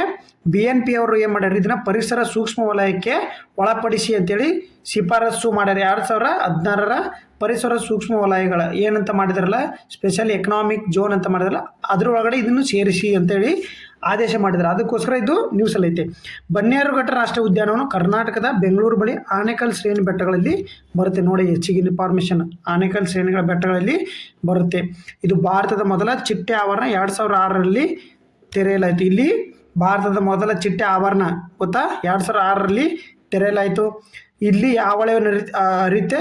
ಸುವರ್ಣಮುಖಿ ಹೊಳೆ ಉದ್ಯಾನ ಮೂಲಕ ಹರಿಯುತ್ತೆ ಮತ್ತು ವನ್ಯಜೀವಿಗಳಿಗೆ ಮುಖ್ಯ ನೀರಿನ ಮೂಲವಾಗಿದೆ. ಓಕೆ, ಬನ್ನೇರುಘಟ್ಟದಲ್ಲಿ ಯಾವುದು? ಸುವರ್ಣಮುಖಿ ನದಿ ಹರಿಯುತ್ತೆ. ಇಲ್ಲಿ ಯಾವ್ಯಾವ ಅಳಿವಿನಂಚಿನಲ್ಲಿದ್ದಾವೆ, ಯಾವ್ಯಾವ ಪ್ರಾಣಿಗಳಿದ್ದಾವೆ ನೋಡ್ಕೊಳ್ಳಿ. ಇಲ್ಲಿ ಏಷ್ಯನ್ ಆನೆಗಳು ಅಳಿವಿನಂಚಿನಲ್ಲಿರುವುದು, ಹುಲಿಗಳು ಮತ್ತು ಚಿರತೆಗಳು, ಭಾರತೀಯ ಗೌರ್ ಮತ್ತು ಜಿಂಕೆ ಪ್ರಭೇದಗಳು, ಸ್ಲಾತ್ ಕರಡಿ, ಪ್ಯಾಂಗೋಲಿನ್ ಮತ್ತು ಸ್ಲೆಂಡರ್ ಲೋರಿಸ್ಗಳಿಗೆ ಪ್ರಮುಖ ಆವಾಸ ಸ್ಥಾನ ಆಗಿದೆ. ನೋಡಿ, ಇದು ಇಲ್ಲಿ ಈ ಉದ್ಯಾನವನದಲ್ಲಿ ಯಾವ್ಯಾವ ಪ್ರಾಣಿಗಳು ಕಂಡು ಬರ್ತವೆ ಅಂತೇಳಿ ಒಮ್ಮೆ ನೋಡ್ಕೊಳ್ಳಿ. ಓಕೆ, ಅಳಿವಿನಂಚಿನಲ್ಲಿರ್ತಕ್ಕಂಥ ಏಷ್ಯನ್ ಆನೆಗಳು ಸಮೇತ ಇಲ್ಲೇ ಕಂಡು ಬರ್ತವೆ. ನೆಕ್ಸ್ಟ್ ಕ್ವಶನ್ ನೋಡಿ, ಇತ್ತೀಚೆಗೆ ಸುದ್ದಿಯಲ್ಲಿ ಕಾಣಿಸಿಕೊಂಡ ಜನ್ಸ್ಕರ್, ಇದು ಜನ್ಸ್ಕರ್ ಇಲ್ಲಿ ಇಂಗ್ಲೀಷ್ನಾಗ ಐತೆ ನೋಡ್ಕೊಳ್ಳಿ. ಜನ್ಸ್ಕರ್ ನದಿಯು ಯಾವ ಪ್ರಮುಖ ನದಿ ವ್ಯವಸ್ಥೆ ಉಪನದಿ ಆಗಿದೆ? ನೋಡಿ, ಇದು ಇತ್ತೀಚೆಗೆ ಏನು ಮಾಡೈತೆ ನ್ಯೂಸಲ್ಲಿ ಇರ್ತಕ್ಕಂಥದ್ದು ಇದು. ನೋಡಿ, ಜನ್ಸ್ಕರ್ ನೀವು ನದಿ ಎಲ್ಲಿ ಕೇಳಿದ್ರಿ? ನೋಡಿ, ಗಂಗಾ ನದಿನ, ಸಿಂಧು ನದಿಯ, ಬ್ರಹ್ಮಪುತ್ರನ, ನರ್ಮದಾ ನದಿನ? ನೋಡಿ, ಸರಿಯಾದ ಉತ್ತರ ಸಿಂಧು ನದಿ. ಸಿಂಧು ನದಿಯ ಉಪನದಿಯಲ್ಲಿ ನದಿ ಬರುತ್ತೆ, ಜಸ್ಕರ್ ಶ್ರೇಣಿಯಲ್ಲಿ ಬರುತ್ತೆ. ಸಿಂಧು ನದಿ ಇಲ್ಲಿ ಐತಿ ನೋಡಿ, ಜಸ್ಕರ್ ಶ್ರೇಣಿಯಲ್ಲಿ. ಲಡಾಖ್ನಲ್ಲಿ ಹೆಪ್ಪುಗಟ್ಟಿದ ಜರ್ಸ್ಕಿ ಚಾದರ್ ಚಾರಣವು ದುರ್ಬಲವಾದ ಮಂಜುಗಡ್ಡೆ ರಚನೆಯಿಂದಾಗಿ ಮುಂದೂಡಲ್ಪಟ್ಟಿದ್ದು. ಚಾದರ್ ಚಾರಣ ಅಂತೇಳಿ ಒಂದು ಅಲ್ಲಿ ಕಾಲ್ನಡಿಗೆ ಮಾಡ್ತಾರೆ. ಸಾಹಸಿಗಳ ಪ್ರವಾಸಿಗರ ನಿರಾಶೆಗೊಂಡ್ರು. ಅಲ್ಲಿ ಇಲ್ಲಿ ಏನು ಮಾಡ್ತಾರೆ? ಇಲ್ಲಿ ಶ್ರೇಣಿ ಮೂಲಕ ಪಾದಚಾರಿಗಳು ಇಲ್ಲೇ ಚಾರಣ ಮಾಡುವಾಗ ಅವ್ರಿಗೆ ಏನು ಮಾಡುತ್ತೆ? ಹೆಪ್ಪುಗಟ್ಟಿ ಅವರಿಗೆ ತೊಂದರೆಯನ್ನುಂಟು ಮಾಡುತ್ತೆ. ಇಲ್ಲಿ ಜನ್ಸ್ಕರ್ ನದಿಯು ಸಿಂಧೂ ನದಿಯ ಪ್ರಮುಖ ಎಡದಂಡೆ ಉಪನದಿಯಾಗಿದ್ದು, ಯಾವುದು? ಜನ್ಸ್ಕರ್ ಶ್ರೇಣಿ ಯಾವ ನದಿ ಹಂಗಾರೆ? ಸಿಂಧು ನದಿಯ ಎಡದಂಡೆಯ ಉಪನದಿ. ನೋಡಿ, ಎಲ್ಲಿ ಬರ್ತೈತೆ ನೋಡಿ, ಎಡದಂಡೆಯ ಉಪನದಿ ಇಲ್ಲೇ ಐತೆ ನೋಡಿ. ಸಿಂಧು ನದಿ ಹಿಂಗೆ ಹೋಗುತ್ತೆ ಎಡದಂಡೆ. ಒಂದು ನಿಮಿಷ ಕಲರ್ ಚೇಂಜ್ ಮಾಡ್ತೀನಿ ನೋಡಿ, ಎಡದಂಡೆಯ ಉಪನದಿ ಕಾಣುತ್ತಾ? ಇದು ನೋಡಿ, ಕಾಣಲಿಲ್ಲ ಅಂದರೆ ಕಲರ್ ಇನ್ನೂ ಸ್ವಲ್ಪ ಚೇಂಜ್ ಮಾಡ್ತೀನಿ ನೋಡಿ. ಎಡದಂಡೆಯ ಉಪನದಿ ಇದು ಸಿಂಧೂ ನದಿ, ಎಡದಂಡೆಯ ಉಪನದಿ ಯಾವುದು? ಜನ್ಸ್ಕರ್ ನದಿ. ಓಕೆ, ಇದು ಎಡದಂಡೆ ಉಪನದಿ ಆಗಿರುತ್ತೆ. ಈ ಸಂಪೂರ್ಣವಾಗಿ ಲಡಾಖ್ ಕೇಂದ್ರಾಡಳಿತ ಪ್ರದೇಶವನ್ನು ಹರಿತೆ. ಲಡಾಖ್ ಕೇಂದ್ರಾಡಳಿತ ಪ್ರದೇಶದಲ್ಲಿ ಹರಿತೆ. ಲಡಾಖ್ ರೇಂಜ್ ಇದು ಕಾರಾಕೋರಂ ಶ್ರೇಣಿ ಇಲ್ಲಿ ಬರುತ್ತೆ, ಜಸ್ಕರ್ ಶ್ರೇಣಿನೂ ಇಲ್ಲಿ ಬರುತ್ತೆ. ಇದು ಲಡಾಖ್ ರೇಂಜು. ಇದು ನೋಡಿಲಿ, ಕಾರಾಕೋರಂ ಶ್ರೇಣಿ, ಲಡಾಖ್ ರೇಂಜು ಮತ್ತು ಜಸ್ಕರ್ ರೇಂಜು, ಇವು ಮೂರು ಇಲ್ಲಿ ಬರ್ತಕ್ಕಂಥದ್ದು. ಗ್ರೇಟ್ ಹಿಮಾಲಯನ್ ಮೇಲೆ ಅಪ್ಪರ್ ಶ್ರೇಣಿ ಬರುತ್ತೆ. ಓಕೆ, ಇದು ಯಾವುದು? ಸಿಂಧು ನದಿ ಎಡದಂಡೆ ಉಪನದಿ ಆಗಿದೆ. ಇದು ವಾಯು ಹಿಮಾಲಯದಲ್ಲಿರೋ ದೂರದ ತಂಪಾದ ಜಸ್ಕರ್ ಕಣಿವೆ ಬರಿದು ಮಾಡುತ್ತದೆ. ಈ ನದಿ ಎರಡು ಮುಖ್ಯ ಶಾಖೆಗಳೆಂದರೆ ಎತ್ತರದ ಹಿಮಾಲಯ ಶ್ರೇಣಿಗಳಲ್ಲಿ ಹುಟ್ಟುತ್ತದೆ ಮತ್ತು ಇದ್ರದ್ದು ಎರಡು ಏನು ಶಾಖೆಗಳು ಹುಟ್ಕೊಳ್ತವೆ. ಒಂದು ಶಾಖೆ ತೋಡಾ ನದಿ ನೋಡಿ, ಇಲ್ಲಿ ಒಂದು ಶಾಖೆ ಇಲ್ಲಿ ಬರ್ತವೆ, ಒಂದು ನಿಮಿಷ, ಇಲ್ಲಿ ಬರ್ತದೆ ಈ ಜಸ್ಕರ್ ನದಿ. ಒಂದು ನದಿ ಯಾವುದು ಅಂದರೆ ತೋಡಾ ನದಿ, ಇನ್ನೊಂದು ಪನ್ಸಿಲಾ ಪಾಸ್ ಬಳಿ ಹುಟ್ಟುತ್ತದೆ. ಇನ್ನೊಂದು ಶಾಖೆ ಶಿಂಗ್ಲಾ ಬಳಿ ಕಾರ್ಗ್ಯಾನ್ ನದಿ ಮತ್ತು ಬರ್ಲಾಚ್ಲಾ ಬಳಿ ಸ್ತಾರಾಪ ನದಿಗಳು ರೂಪುಗೊಳ್ಳುತ್ತವೆ. ನೋಡಿ, ಇದಕ್ಕೆ ಮೂರು ನದಿಗಳು ಮತ್ತು ಉಪನದಿಗಳು. ಯಾವುದಕ್ಕೆ? ಜಸ್ಕರ್ ನದಿಗೆ ಮೂರು ನದಿಗಳು, ಒಂದು ತೋಡಾ ನದಿ ಮತ್ತು ಬಾರ್ಲಾಚ್ ಬಳಿಯ ಸ್ತರಾಪ್ ನದಿಗಳು ರೂಪುಗೊಳ್ಳುತ್ತವೆ. ಮೂರು ನದಿಗಳು ಉಗಮಗೊಳ್ತವೆ ಇದಕ್ಕೆ. ಇದು ವಾಯುಕ್ಕೆ ಹರಿದು ಮತ್ತು ಸುಮಾರು 3100 ಮೀಟರ್ ಎತ್ತರದಲ್ಲಿ ನಿಮ್ಮ ಏನು ಸಿಂಧೂ ನದಿಯನ್ನು ಸೇರುತ್ತದೆ. ಇಲ್ಲಿಂದ ಹರಿದು ಹಿಂಗೆ ಸಿಂಧೂ ನದಿಯನ್ನು ಸೇರುತ್ತದೆ. ಯಾವ ಕಡೆಯಿಂದ? ಈ ಕಡೆಯಿಂದ ಹರಿದು ಸಿಂಧೂ ನದಿಯನ್ನು ಸೇರುತ್ತೆ ಸ್ನೇಹಿತರೆ. ಓಕೆ, ನೆಕ್ಸ್ಟ್ ನೋಡಿ, ಇದ್ರ ಬಗ್ಗೆ ಗೊತ್ತಾಯ್ತು ಅಂತೀನಿ. ಈ ಮ್ಯಾಪ್ ನೋಡ್ರಿ, ಗೊತ್ತಾಗುತ್ತೆ ಇಂದು ಸಿಂಧೂ ನದಿ. ಓಕೆ, ಇದನ್ನ ಬೇಕಾದ್ರೆ ಇನ್ಫಾರ್ಮೇಷನ್ ಇನ್ನೊಮ್ಮೆ ನೋಡ್ಕೊಳ್ಳಿ. ಓಕೆ, ನೋಡಿ, ಇದು PIB bureau of information, bureau ಏನು ಪ್ರೆಸ್ ಇನ್ಫಾರ್ಮೇಷನ್ ಬ್ಯೂರೋದ ಕ್ವಶನ್ ನೋಡಿದ್ದು. ಇತ್ತೀಚೆಗೆ ಸುದ್ದಿಗಳಲ್ಲಿ ಕಾಣಿಸಿಕೊಂಡ ಮಿಯಾವಾಕಿ ವಿಧಾನವು ಈ ಕೆಳಗಿನ ಯಾವುದನ್ನು ವಿವರಿಸುತ್ತದೆ? ನೋಡಿ, ಇದು ಮಿಯಾವಾಕಿ ವಿಧಾನ. ಇದು ಯಾವುದಂದರೆ ಮಣ್ಣಿನಲ್ಲಿ ಸಸ್ಯಗಳನ್ನು ಬೆಳೆಸಲು ಹೈಡ್ರೋಪೋನಿಕ್ ತಂತ್ರ, ಮರುಭೂಮಿ ಆಗುವುದನ್ನು ತಡೆಯಲು ಬರ ನಿರೋಧಕ ಬೆಳೆಗಳನ್ನು ನೆಡುವುದು, ಅರಣ್ಯ ಪ್ರದೇಶಗಳಲ್ಲಿ ಸಾಂಪ್ರದಾಯಿಕ ಸ್ಥಳ ಕೃಷಿ, ಮೇಲಿನ ಯಾವುದೂ ಅಲ್ಲ. ನೋಡಿ ಸ್ನೇಹಿತರೆ, ಇದು ಆಪ್ಷನ್ ಬಿ ಸರಿಯಾದ ಉತ್ತರ ಆಗಿರುತ್ತೆ. ಮರುಭೂಮಿ ಆಗೋದನ್ನು ತಡೆಯಲು ಬರ ನಿರೋಧಕ ಅಂದರೆ ನಗರಗಳಿಂದ ಮಾಲಿನ್ಯದಿಂದ ಏನು ಮಾಡುತ್ತೆ, ಹೊರಗಿನ ನಗರ ಸುತ್ತಮುತ್ತಲ ಭೂಮಿಗಳಿರ್ತಾವಲ್ಲ, ಬರುಡು ಆಗ್ತಿರ್ತವೆ, ಮರುಭೂಮಿ ಆಗ್ತಿರ್ತವೆ. ಮರುಭೂಮಿ ಅಂದರೆ ಬರಡು ಭೂಮಿ ಆಗ್ತಿರ್ತವೆ. ಅದನ್ನು ತಡೆಯೋಕ್ಕೋಸ್ಕರ ಇದನ್ನು ಮಿಯಾವಾಕಿ ವಿಧಾನವನ್ನು ಅಳವಡಿಸ್ಕೋಬೇಕು. ಇದನ್ನ ಎಲ್ಲಿ ಮಾಡ್ತಾರೆ ಅಂದರೆ ಜಪಾನದ್ದು ನೋಡಿದ್ದು. ಓಕೆ, ನೋಡಿಲ್ಲ ಎಕ್ಸ್ಪ್ಲನೇಷನ್. ಈ ಅರಣ್ಯ ವಿಧಾನವು 1970ರ ದಶಕದಲ್ಲಿ ಜಪಾನಿನ ಪ್ರಸಿದ್ಧ ಸಸ್ಯಶಾಸ್ತ್ರಜ್ಞ ಅಕಿರಾ ಮಿಯಾವಾಕಿ ಅಭಿವೃದ್ಧಿಪಡಿಸಿದರು. ಸೀಮಿತ ಸ್ಥಳಗಳಲ್ಲಿ ದಟ್ಟ ಕಾಡುಗಳು ಬೆಳೆಸಲು ಇಂದು ಕ್ರಾಂತಿಕಾರಿ ವಿಧಾನವಾಗಿದೆ. ನೋಡಿದೆ, ಇದನ್ನು ಸಾಮಾನ್ಯವಾಗಿ ಮಡಿಕೆ ತೋಟ ವಿಧಾನ ಅಂತಲೂ ಕರೀತಾರೆ. ಇದು ಮರಗಳು ಮತ್ತು ಪೊದೆಗಳನ್ನು ಪರಸ್ಪರ ಹತ್ತಿರ ನೆಡುವುದರಿಂದ ಅವುಗಳ ಬೆಳವಣಿಗೆಯನ್ನು ವೇಗಗೊಳಿಸುತ್ತದೆ ಅಂತ ನೋಡಿದೆ.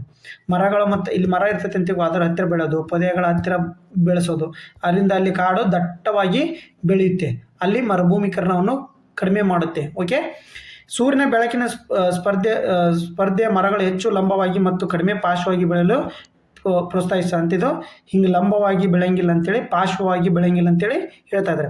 ಇದು ಸ್ಥಳೀಯ ಪ್ರಭೇದಕ್ಕೆ ಸ್ಥಳೀಯವಾದ ಸಸ್ಯ ಪ್ರಭೇದಗಳು ಮಾತ್ರ ನೆಡುವುದಕ್ಕೆ ಒತ್ತು ನೀಡುತ್ತದೆ. ಇದು ಹೆಚ್ಚು ಸ್ಥಿತಿಸ್ಥಾಪಕತ್ವ, ನೈಸರ್ಗಿಕವಾಗಿ ಸಮತೋಲನ ಪರಿಸರ ವ್ಯವಸ್ಥೆಯನ್ನು ಬೆಳೆಸುತ್ತದೆ. ಅಂದರೆ ಅಲ್ಲಿ ಸುತ್ತಮುತ್ತಲು ಏನು ಮಾಡುತ್ತೆ, ವಾತಾವರಣ ಸ್ಥಿತಿಸ್ಥಾಪಕತ್ವ ಅಂದರೆ ವಾತಾವರಣ ಕೂಲಿಂಗಲ್ಲಿ ಇಡುತ್ತೆ, ಮತ್ತು ಒಂದು ಮೇಂಟೈನ್ಡ್ ವಾತಾವರಣ ಇರುತ್ತೆ. ನೋಡಿ, ಮೇಂಟೈನ್ಡ್ ವಾತಾವರಣ ಇರುತ್ತೆ. ಇದು ನಗರ ಪ್ರದೇಶಗಳ ಸೈಡಲ್ಲಿ ಬೆಳೆಸ್ತಕ್ಕಂಥವ್ರು. ನಗರ ಪ್ರದೇಶಗಳಿಂದ ಈಗ ಮಾಲಿನ್ಯದಿಂದ ಸುತ್ತಲೂ ಭೂಮಿ ಬೆಳೀತಾ ಇರಲ್ಲ, ಅಲ್ಲಿ ಬೆಳೆಸ್ತಕ್ಕಂಥ ಮರಗಳಾಗಿರ್ತವೆ. ಓಕೆ, ನೆಕ್ಸ್ಟ್ ಕ್ವಶನ್ ನೋಡಿ. ಇವತ್ತಿಂದು ನೋಡಿ ಇಂಪಾರ್ಟೆಂಟು, ರಾಷ್ಟ್ರೀಯ ಸ್ಟಾರ್ಟಪ್ ದಿನ ಎಷ್ಟು 2016ರಲ್ಲಿ ಮೊದಲು ಆಚರಣೆ ಮಾಡಲಾಯಿತು. ಕೇಂದ್ರ ಸರ್ಕಾರ ಆರಂಭಿಸಿದ ಸ್ಟಾರ್ಟಪ್ ಯೋಜನೆ ದಶಕದ ಮೈಲುಗಳಲ್ಲಿ ಸ್ಥಾಪಿಸಿದೆ. ನೆಕ್ಸ್ಟ್ ಲೋಕಪಾಲ್ ಸಂಸ್ಥಾಪನಾ ದಿನ ಇವತ್ತು. 2014ರಲ್ಲಿ ಮೊದಲು ಸ್ಥಾಪನೆಂದು ಭ್ರಷ್ಟಾಚಾರ ನಿಗ್ರಹ ಉದ್ದೇಶದೊಂದಿಗೆ ಲೋಕಪಾಲ್ ಸಂಸ್ಥೆ ಸ್ಥಾಪಿಸಲಾಯಿತು. ಲೋಕಪಾಲ್ ಹಾಗೂ ಲೋಕಾಯುಕ್ತ ಕಾಯ್ದೆ 2013ರಲ್ಲಿ ಅನ್ವಯ ಸಾರ್ವಜನಿಕ ಸೇವೆ, ಪಾರದರ್ಶಕತೆ ಹಾಗೂ ಉತ್ತರಾಧಿಕ ಬದ್ಧತೆ ಲೋಕಪಾಲ್ ಸಂಕಲ್ಪ ಆಯಿತು. ಅದು ಜನವರಿ 16ರಂದು ಅದರದ್ದು ದಿವಸ. ಇದು ಜನವರಿ 16 ಲೋಕಪಾಲ್ ದಿನ 2014ರಲ್ಲಿ ಜಾರಿಗೆ ಬಂತು. 2016ರಲ್ಲಿ ಸ್ಟಾರ್ಟಪ್. ಓಕೆ, ನೆಕ್ಸ್ಟ್ ನೋಡಿ, ಈ ಕ್ವಶನ್ಗೆ ನೀವು ಕಮೆಂಟ್ ಮೂಲಕ ಆನ್ಸರ್ ಮಾಡಿ. ಇದು ಕರ್ನಾಟಕಕ್ಕೆ ಸಂಬಂಧಪಟ್ಟಿರ್ತಕ್ಕಂಥ ಕರೆಂಟ್ ಅಫೇರ್ಸ್. ನೋಡಿ, ಇತ್ತೀಚೆಗೆ ಕರ್ನಾಟಕ ಸಾರಿಗೆ ಇಲಾಖೆ ಪರಿಚಯ ಸಾರಿಗೆ ಮಿತ್ರ ಆ್ಯಪ್ ಯಾವ ಅಂಶವನ್ನು ಒಳಗೊಂಡಿದೆ? ನಾವು ಮಾಡಿರ್ತಕ್ಕಂಥ ಕರೆಂಟ್ ಅಫೇರ್ಸಲ್ಲಿದೆ. ಸಿಬ್ಬಂದಿಗಳ ಹಾಜರಾತಿ ವ್ಯವಸ್ಥೆ, ಕುಟುಂಬ ಸದಸ್ಯರ ವಿವರ, ಸೇವಾ ದಾಖಲಾತಿಗಳ ವಿವರ, ಮೇಲಿನ ಎಲ್ಲವೂ. ನೋಡಿ, ಇದಕ್ಕೆ ಯಾವುದು ಸರಿಯಾದ ಉತ್ತರ? ನ್ಯೂಸ್ ಪೇಪರ್ ಬಂದಿರತಕ್ಕಂಥದ್ದು. ಇದು ಇತ್ತೀಚೆಗೆ ನ್ಯೂಸ್ ಪೇಪರ್ ಬಂದಿರತಕ್ಕಂಥದ್ದು ನಮ್ಮ ಕರ್ನಾಟಕ ಕರೆಂಟ್ ಅಫೇರ್ಸ್ಗೆ ಸಂಬಂಧಪಟ್ಟಿರ್ತಕ್ಕಂಥದ್ದು ಯಾವ್ದು ನೋಡಿ, ಕಮೆಂಟ್ ಮಾಡಿ. ನಿಮಗೆ ನೆಕ್ಸ್ಟು ನೋಟಿಫಿಕೇಷನ್ ಯಾವಾಗ ಆಗುತ್ತೆ, ಪ್ರಸ್ತುತ ಸ್ಥಿತಿಗತಿ ಏನೈತೆ, ಕೆ ಎಕ್ಸಾಮ್ ಪ್ಯಾಟರ್ನ್ ಯಾವ ಥರ ಇತ್ತು, ನಾವು ಯಾವ ಥರ ಓದಬೇಕು, ಎಲ್ಲ ನಿಮಗೊಂದು ಸಪ್ರೇಟಾಗಿ ಇನ್ನು 2-3 ದಿವಸದಲ್ಲಿ ನಾನು ಡ್ಯೂಟಿ ಸಂಬಂಧ ಬ್ಯುಸಿ ಇದ್ದೆ ಸ್ವಲ್ಪ. ಈ ವಿಡಿಯೋ ಮಾಡ್ಬೇಕಂದ್ರೆ ಲೈವ್ ಬರಬೇಕು, ಲೈವ್ ಮಾಡ್ತೀನಿ. ಏನು ನೋಟಿಫಿಕೇಷನ್ ಯಾವಾಗ ಆಗ್ತವೆ, ಎಕ್ಸಾಕ್ಟ್ ಡೇಟು ಅಂದರೆ ನಿಯರ್ ಬೈ ಡೇಟು, ಪ್ರಸ್ತುತ ಸ್ಥಿತಿಗತಿ ಏನಾಗಿದೆ, ಇದು ಒಳ ಮೀಸಲಾತಿದು ಸಂಬಂಧ ಏನಾಗಿದೆ, ಅದನ್ನೆಲ್ಲ ನಿಮ್ಗೆ ಹೇಳ್ತೀನಿ. ಹಂಗಾರೆ ಕೆ ಎ ಎಕ್ಸಾಮ್ ಪ್ಯಾಟರ್ನ್ ಹೆಂಗಂದ್ರೆ, ಕೆ ಎ ಎಕ್ಸಾಮ್ ಪ್ಯಾಟರ್ನ್ ಅಂದರೆ ಇನ್ಮೇಲೆ ಕೆ ಎ ಎಕ್ಸಾಮ್ ನಡೆಸುತ್ತಲ್ಲ ಯಾವ ಥರ ನಡೆಸುತ್ತೆ, ನಾವು ಯಾವ ಥರ ಓದಬೇಕು. ಸರ್ ಕ್ವಶನ್ ಪೇಪರ್ ಚೇಂಜ್ ಆಗಿಬಿಟ್ಟಿದೆ, ನಾವು ಚೇಂಜ್ ಮಾಡಬೇಕು, ಚೇಂಜ್ ಮಾಡೋದಲ್ಲ, ಯಾವ ಥರ ಅಪ್ಡೇಟ್ ಆಗಬೇಕು, ನೀವು ಓದೋ ರೀತಿ ಇನ್ಮೇಲೆ ಹೆಂಗಿರಬೇಕು, ಓದ್ತಾ ಇರೋದು ತಪ್ಪೈತೆ ಸರ್ ಹಾಗಾದರೆ, ಇಲ್ಲ ತಪ್ಪಿಲ್ಲ ಸರ್, ನಾವು ಓದ್ತಿರೋದು ತಪ್ಪೈತೆ ಅಂದರೆ ಇಲ್ಲ ತಪ್ಪಿಲ್ಲ ಸರಿ ಇದೆ. ಆದರೆ ಇನ್ನೂ ಸ್ವಲ್ಪ ಹೆಂಗೆ ಓದಬೇಕು, ಅದ್ರ ಕೆ ಎ ಎಕ್ಸಾಮ್ ಪ್ಯಾಟರ್ನ್ ತಕ್ಕ ಹೆಂಗೆ ಓದಬೇಕು, ಯಾವ ಥರ ಕ್ವಶನ್ ಕೇಳಿದ್ರು. 53 ಕ್ವಶನ್ ಹೇಳಿಕೆ ರೂಪ. ಹೇಳಿಕೆ ಅಂದರೆ ಸರ್ ನಾವು ಫುಲ್ ಡೀಪಾಗಿ ಓದಬೇಕಾ? ಅಲ್ಲ, ಯಾವ ಥರ ಓದಬೇಕು, ಯಾವ ಟ್ರೆಂಡ್ ಐತೆ, ಕ್ವಶನ್ ಪೇಪರ್ ಟ್ರೆಂಡ್ ಏನು. Okay, normal department KSP KPSC